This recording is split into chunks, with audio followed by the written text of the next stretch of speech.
Esta presentación tiene un doble objetivo, dos aspectos.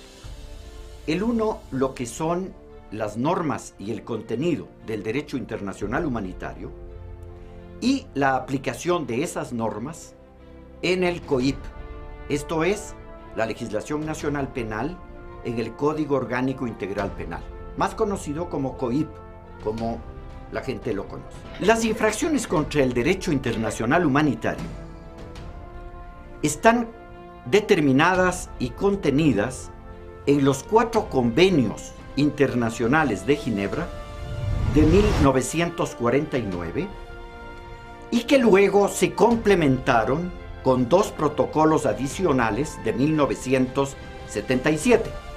¿Cuál es la diferencia entre los 4 convenios y los protocolos? Que los 4 convenios se refieren a la guerra en el mar, al trato de prisioneros, a las reglas generales de la guerra, ¿no es cierto?, concebido o visto desde el punto de vista del derecho de la guerra internacional.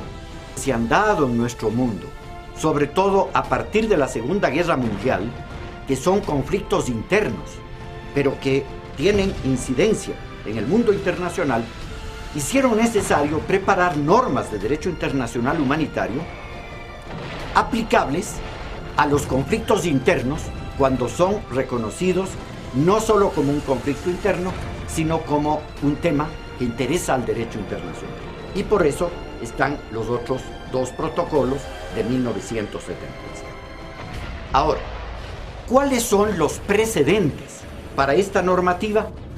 Lo que hicieron los tribunales de guerra que juzgaron a los criminales de guerra, a los alemanes en Nuremberg, a los japoneses en Tokio y a los italianos en Roma, con la finalidad de sancionar a todos los infractores que habían cometido crímenes de guerra durante la Segunda Guerra Mundial. Estamos hablando a partir de 1945 en adelante.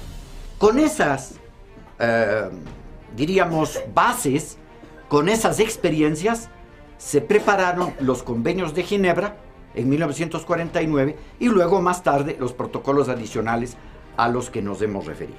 Ahora bien, en el tema que estamos tratando, la legislación internacional actual en el tema del derecho de la guerra y de los crímenes cometidos contra el derecho internacional y sobre todo en los conflictos armados, tienen un estatuto que es de la década de los 90, principios del siglo XXI, que es el Estatuto de Roma, que creó el Tribunal Penal Internacional de La Haya, del cual el Ecuador es un Estado parte y por consiguiente, estando arriba la Constitución, inmediatamente después vienen los convenios internacionales, como el Estatuto de Roma, y por tanto, el Ecuador se somete también, ya vamos a explicar enseguida, a lo que es el Tribunal Penal Internacional de La Haya y a la normativa para las infracciones contra el derecho de la guerra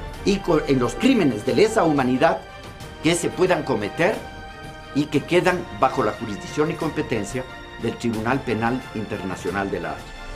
La legislación nacional ha querido desarrollar esas normas internacionales para hacerlas aplicables a nuestras normas. ¿Cómo se ha hecho eso?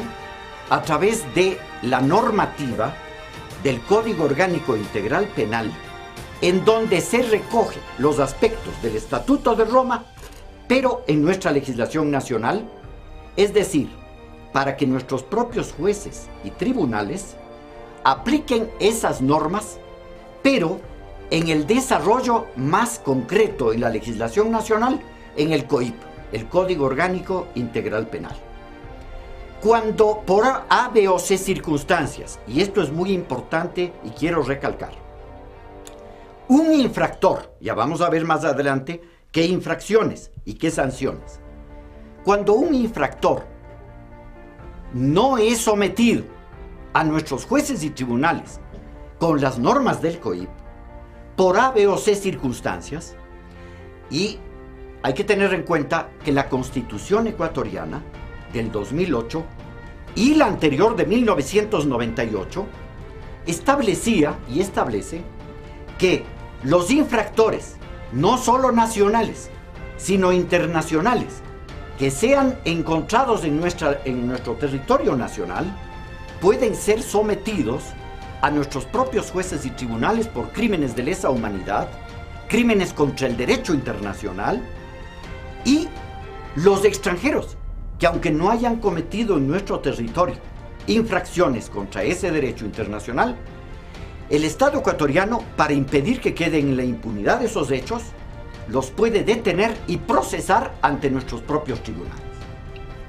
Pero hay la alternativa de que no lo haga así, en cuyo caso, un nacional, óigaseme bien, un ciudadano ecuatoriano o un extranjero, infractor del derecho internacional, puede ser puesto a órdenes del Tribunal Penal Internacional de La Haya, que le va a juzgar con las normas del Estatuto de Roma, que coinciden, porque así se ha armonizado la legislación, con las que están en el COI. Pero en ese caso, si ese ciudadano, extranjero o ecuatoriano, óigaseme bien, es puesto a órdenes del Tribunal Penal Internacional, se le va a aplicar las normas del Estatuto de Roma y, en ese caso, la pena que se le imponga va a ser cumplida en una cárcel especial en Holanda que ha sido puesta a órdenes del Tribunal Penal Internacional. Ahora bien, vamos a ver en detalle en el Código Orgánico Integral Penal cómo están tipificados los hechos, las infracciones consideradas como delitos de lesa humanidad o delitos contra el derecho internacional y los derechos humanos fundamentales.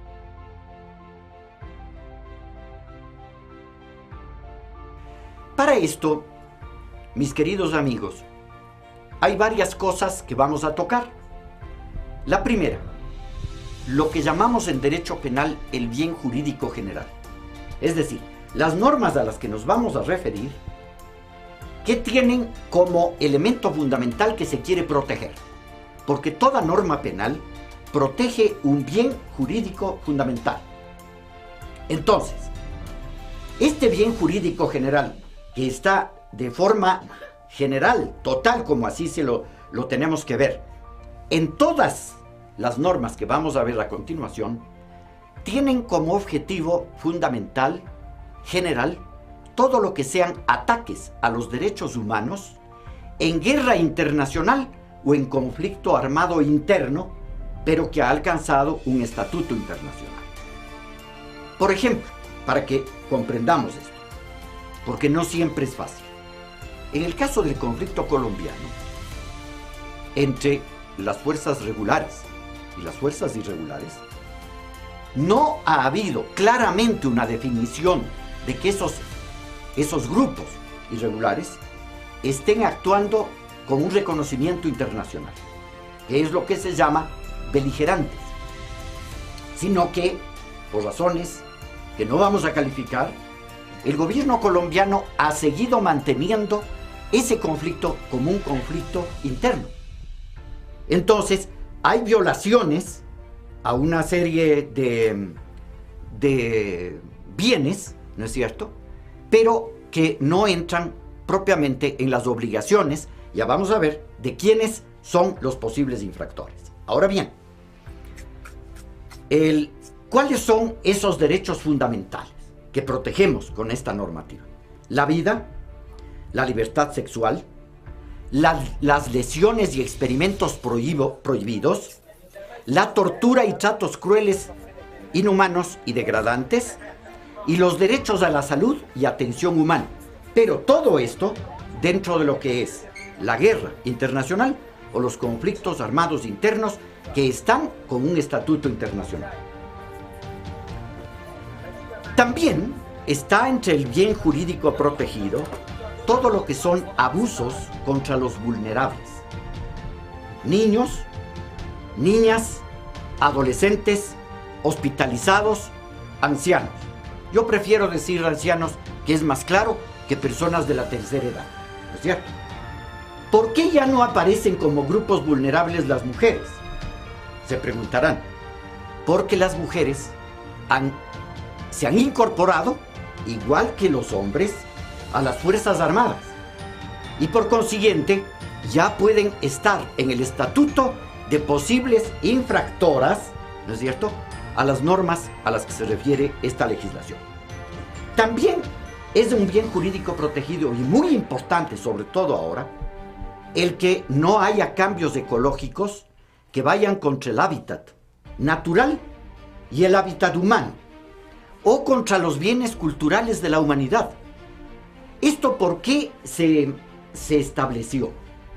Porque durante la Segunda Guerra Mundial se atacaron bienes culturales y actualmente, mis queridos amigos, en las guerras que se dan, para desgracia de la humanidad, en la zona asiática, hay destrucción de bienes culturales irreparables. Museos, construcciones, edificaciones de centurias, con un bombardeo indiscriminado se destruyen. Esto es violación a los convenios de Ginebra. Estos son crímenes de guerra. Y entre ellas, generalmente, el medio utilizado son armas y medios de destrucción masiva e indiscriminada. En especial, armas químicas y biológicas que están expresamente prohibidas. Como lo vemos, para desgracia, que se está usando en el Asia. Y eso hará que tarde o temprano esos infractores terminen ante el Tribunal Penal Internacional.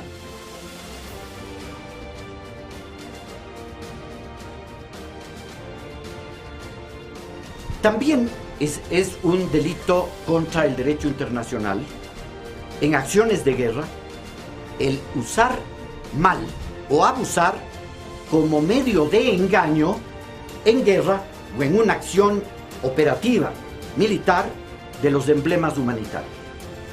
La Cruz Roja para los países cristianos, la Media Luna Roja para los musulmanes y el Cristal Rojo para la gente del budismo, el hinduismo, etc., fundamentalmente en el Asia. Porque estos símbolos han sido cambiados porque a un no cristiano la Cruz Roja no le dice nada. La Media Luna Roja al musulmán sí, y el Cristal Rojo a una persona budista, por ejemplo, también. Entonces, usar esos emblemas para una acción militar como engaño. Perdonen que pongo un ejemplo. Como se hizo en la toma de la embajada del Japón en Lima, en la época del señor Fujimori. Y por eso el señor Fujimori ha sido sancionado como ha sido sancionado. Ahora bien, ¿quiénes son los sujetos pasivos? Este es un segundo elemento que hay que considerar. Cuando hablamos en el derecho penal de sujetos pasivos, no son solamente las víctimas, pero por lo general son las víctimas inocentes de un conflicto armado que ellas no han buscado. Nuevamente veamos lo que está pasando en el Asia ahora. Todo ese oleaje humano de migrantes que escapan de la guerra y que no les quieren recibir en los países europeos, ese flujo humano terrible de gente que no tiene nada y que ha dejado todo atrás, son personas que deberían estar protegidas por el derecho internacional y de hecho lo están.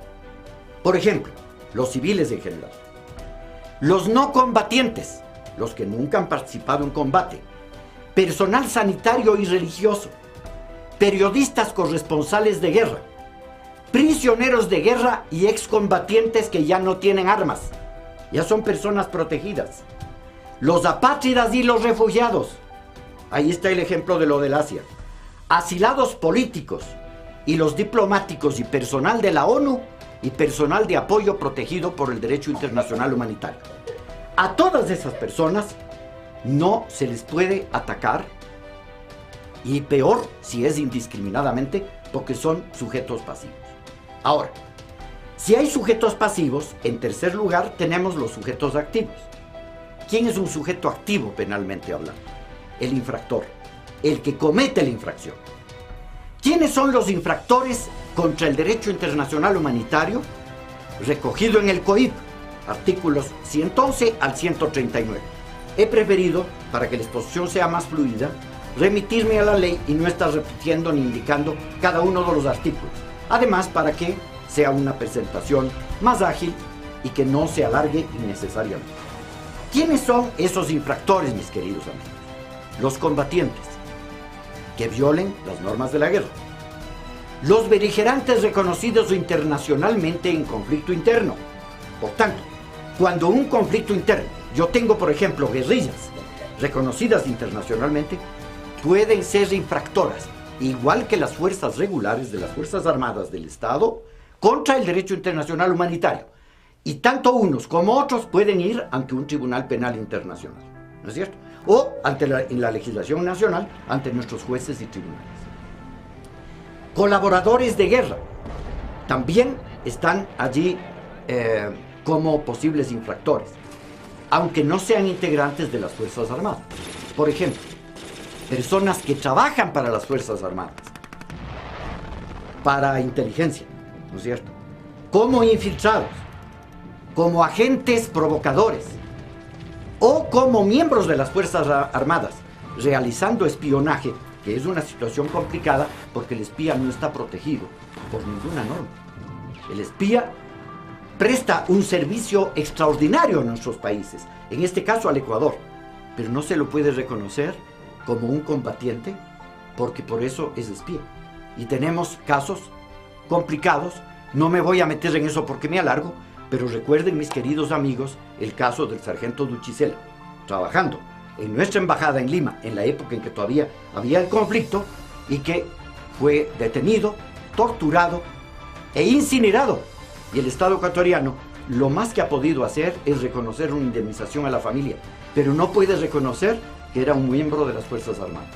Incluso el Ecuador protestó porque era personal diplomático, y el gobierno peruano dijo que lamentaba mucho y que harán todo lo necesario para descubrir el hecho, pero que eran secuestradores comunes, porque ese es el problema con ese personaje, ¿no es cierto? Entonces, todos estos son los infractores, ¿no es cierto?, incluyendo, como ya dije, los grupos irregulares reconocidos en el derecho internacional. Ahora sí, para completar nuestra exposición, vamos a hacer un repaso de cuáles son las penas que están determinadas para cada uno de los tipos penales. Tipo penal, penalmente quiere decir las infracciones que están contempladas en la ley. La pena más baja es de 1 a 3 años y está prevista, para lo que indicamos antes, el mal uso o el abuso de los emblemas de la Cruz Roja Internacional o de la Media Luna Roja o del Cristal Rojo. Es decir, las normas reconocidas para la guerra en los convenios de Ginebra y en los protocolos adicionales. Luego, de 3 a 5 años, está la infracción que consiste en apoderarse de bienes del adversario, pero fuera de acciones militares.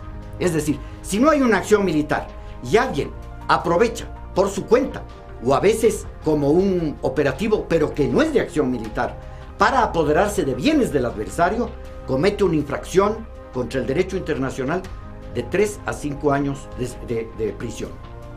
De 5 a 7 años, prolongar las hostilidades innecesariamente, porque hay veces en que la hostilidad, las acciones de guerra ya no son necesarias, pero se las sigue haciendo. Esto es infracción. Cobrar contribuciones arbitrarias, por ejemplo, a excombatientes o a personal civil de la zona de un escenario de guerra entre los adversarios. No tomar medidas de protección a los civiles, ni dar medidas o permitir medidas de socorro y asistencia humanitaria, y también impedir que los infractores sean puestos con sus garantías judiciales del debido proceso. Aquí voy a referirme, y yo no tengo empacho en señalar todo lo que se está haciendo en prisiones como Guantánamo, Afganistán, con supuestos terroristas que nunca han sido puestos ante un tribunal. Es un delito contra el derecho internacional, pero los Estados Unidos no es parte del Estatuto de Roma y por tanto no se puede someter al Tribunal Penal Internacional. De 7 a 10 años, los daños ambientales, abolir los derechos constitucionales, Nos referimos a los adversarios, ¿no? Traslado arbitrario o ilegal. Esto supone lo que estamos hablando en el Asia. Trasladar oleadas humanas, incluso que a veces se las pone en campos de concentración, para sacarlas de los escenarios de la guerra u obligarles a salir, es delito contra el derecho internacional, sancionado con 7 a 10 años de prisión. Y si es que de ahí se derivan lesiones, y más si son vulnerables, niñas, niños, adolescentes, enfermos de los hospitales o personas de la tercera edad, se pone el máximo de la pena, que son 10 años. De 10 a 13 años, el intervenir como si se perteneciera a las Fuerzas Armadas del adversario, como un infiltrado, por ejemplo, para realizar acciones contra el derecho internacional. Someter al prisionero a cualquier proceso y no al que tiene derecho del debido proceso, conociendo qué juez lo juzga y con qué norma. O no liberarlo cuando ya un juez o tribunal ha ordenado su liberación. Tomar rehenes para exigir algo a otros, o utilizar los rehenes como un escudo humano en acciones de guerra. Reclutar vulnerables para la guerra. Fijémonos otra vez el ejemplo de lo que está pasando en el Asia. Niños están participando en la guerra. Es un crimen contra el derecho internacional. Y vemos a niños, inclusive en la vecina Colombia, que han participado en la guerrilla. Claro que recalco, eso no es un conflicto sometido al derecho internacional, porque se lo maneja como un conflicto interno, ¿no es cierto? O actuar usando a esas personas, sobre todo civiles, como terroristas. Por ejemplo, usar a un civil del adversario para convertirlo en una persona bomba y realizar una acción terrorista como acción de guerra. La detención ilegal de no combatientes. No hay diferencia de a género un no combatiente no se le puede detener ilegalmente, porque está amparado por las reglas del debido proceso. Dependiendo del campo en el que se... obstaculizar las tareas sanitarias o humanitarias. Por ejemplo, atacar hospitales en acción de guerra. Atacar campamentos de personas protegidas. Son crímenes contra el derecho internacional y están sancionados de 10 a 13 años de prisión. Con 13 a 16 años están sancionados el ataque a los bienes culturales o a los bienes declarados como protegidos, el uso de armas prohibidas, como señalamos al principio, sobre todo químicas y biológicas. Generar, por ejemplo, una epidemia con armas biológicas es crimen contra el derecho internacional, crimen de lesa humanidad. Someter a padecimientos de hambre o impedir que lleguen los suministros a civiles, que nada tienen que ver con las acciones de guerra, ¿no es cierto? O atacar a esa población civil o usarla como escudo humano para encubrir o permitir acciones militares, acciones de guerra. No dar cuartel. No dar cuartel, queridos amigos, como ustedes son miembros de las Fuerzas Armadas, saben bien que en el momento en que se utiliza una bandera blanca para pedir un alto al fuego, incluso para ver si pueden rendirse o si pueden lograr un armisticio o lo que sea, no dar cuartel y no aceptar eso es un crimen contra el derecho internacional. Castigos colectivos, imponer castigos colectivos, o tortura y tratos crueles, inhumanos o degradantes a prisioneros que ya no están armados ni son combatientes, ¿no es cierto? Mutilaciones y experimentos con seres humanos. Esto hicieron los nazis durante la Segunda Guerra Mundial. Pero por desgracia, ahora en otros estados que antes fueron víctimas de la Segunda Guerra Mundial, se hace experimentos con seres humanos.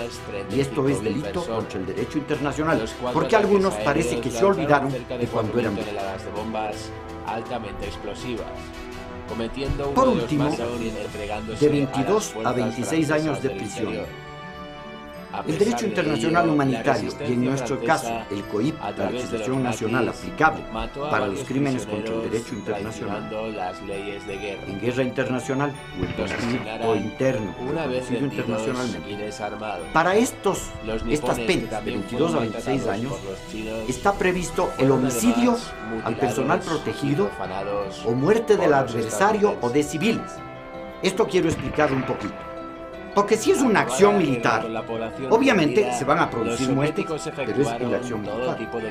Pero si terminada una acción militar, o fuera de ella, a alguien miembro de las Fuerzas Armadas o de los grupos irregulares internacionalmente reconocidos se mete detrás, por ejemplo, de las filas enemigas que no están combatiendo en ese momento y mata al personal protegido que ya hemos señalado antes, niñas, niños, adolescentes, ancianos hospitalizados, personal sanitario, personal religioso, corresponsales de guerra, ¿no es cierto? Los mata fuera de acciones militares y son como adversarios, obviamente considerados. Para esos casos se prevé de 22 a 26 años de prisión. O también cuando se somete a padecimientos que no son propios de la acción de guerra, ni están aceptados en la acción de guerra.